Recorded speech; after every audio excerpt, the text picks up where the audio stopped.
Hinebra, may player na dinedevelop na at inaasahang magiging secret weapon ito. Kasalukuyang nasa Hinebra na ang player na to. Coach Tim, may bagong armas na sa Hinebra. At kasado na ang pinakabagong team na madaragdag nga sa PBA ngayong PBA Commissioner's Cup. Balita ay may bit-bit na mga dekalibreng player. So yan ang ating mga tatalakayin. So official na nga po na maglalaro sa PBA ngayong upcoming PBA Commissioner's Cup this season 50. Etong Black Bears. Kinumpirma nga ito ng nasabing liga na nag-sign na nga po di umano ang Macau Ball Club na ito ng Memorandum of Agreement to compete bilang special guest ng team sa paparating na PBA Commissioner's Cup na kung saan magbubukas sa Marso 11. So ito ang Macau Black Bears ay pangatlo na team na makakapaglaro sa Commissioner's Cup dito sa PBA, sumunod sa mga naging stint ng Bay Area Dragons and Hong Kong Eastern sa mga nakaraang seasons.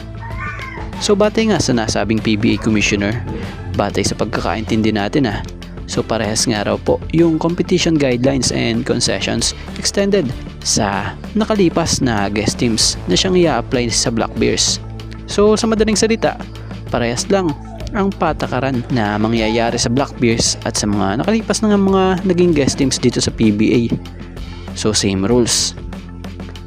So maganda ito at paniguradong kaabangan ito sa muling pagbubukas ng panibagong conference ng PBA. At dito tayo sa patungkol sa inaasahang magiging mahusay na weapon ng Hinebra lalo na sa hinaharap. So siguro naman familiar kayo or familiar ang ilan sa inyo sa 6'3" forward na ito na si Jan Abyss. Siya nga po ang naging 23rd overall pick ng Hinebra this season. So alam nyo bang bilib si Coach Tim din dito sa nasabing manlalarong ito? Sa mga hindi nakakaalam galing ito sa program ni Coach Olsen sa Perpetual. So plano pala ni Coach Tim na bigyan si Jan Abyss ng pagkakataong mas makapa-improve pa sa team kung saan hanggang sa makuha raw nito ang full potential niya sa laro. Kung saan gagawin nga nila rito mapataas pa ang ranking nito sa team gamit ang kakayahan niya. Gaya ng ginawa nila sa pagdevelop nila kay Ralph Koo, Jason David at sa kapwa rookie niya na itong si San Estil. So nararamdaman nga raw kasi nitong si Coach Tim na maganda ang future nito sa liga. Kaya gusto nila i-develop pa ang player na to gaya ng ginawa nga nila sa mga ibang manlalaro nila. So asahan, maraming pahihirapan din sa hinaharap ang rookie na ito ng Hinebra dahil balita ay mala Scottie Thompson ang rebounding skills nito at mala Olsen Rosella ang opensa. So maturity na lang talaga sa tingin natin ang dinidevelop pa rito ng Hinebra. So magandang piyesa ito.